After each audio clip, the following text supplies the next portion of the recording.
At tapos ang 7 oras na biyahe sa train, narating na nila ang railway sa Zunyi City sa Guizhou Province. Ang hindi alam ni Jiaxing, naghihintay na pala rito ang kanyang mga tunay na magulang na sina Li Chung at Chun Feng, pati na ang kanyang mga kapatid na sina Gang at Ming. Andiyan na sila! So many. Andiyan na sila! Hintay sa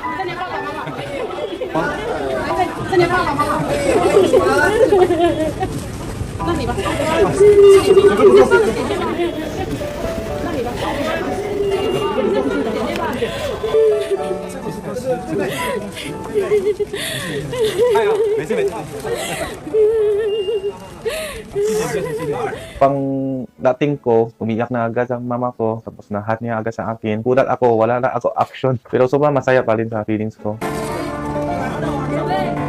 Sobrang gulat ako, sobrang dami talaga yun. Parang isang barangay ang salubong sa amin. Niyaka po kami nila ng mga sister-in-law ko po.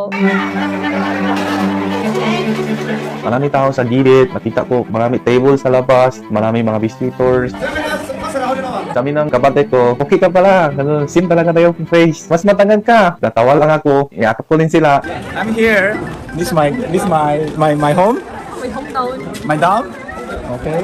This is my brother. Isang barangay. My Deserve po niya yan kasi napakabuting tao niya po. Sinagot na ng Panginoon yung panalangin niya na maging buong pagkatao niya.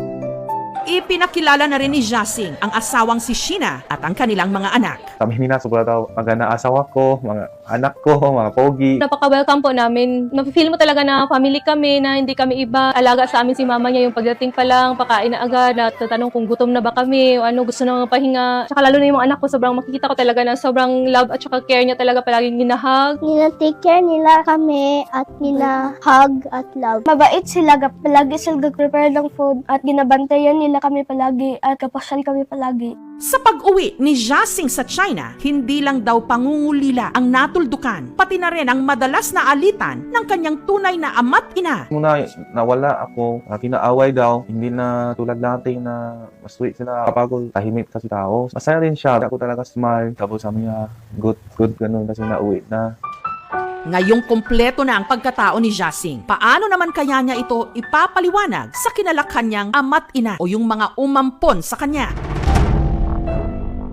Kinabukasan, si Jiaxing nakatanggap ng tawag mula sa inang nagpalaki sa kanya o ang kanyang adoptive mother, si Li Fen. Nung niya, asan daw ako? Sabi ko, nandito ako sa Guizhou. Tanong niya, anong gawa mo dyan? Tahimik lang siya, pero feelings ko, nakaiyak siguro siya. Tapos ang buses niya, malungkot.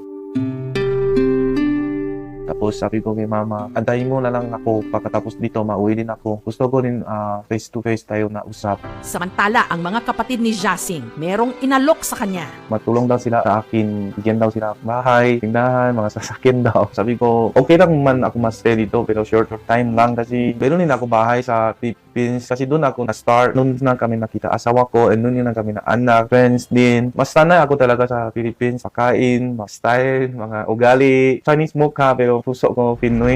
Sanggol na ninakaw noon sa China na nakarating dito sa Pilipinas. Nakabalik na sa kanyang tunay na pamilya.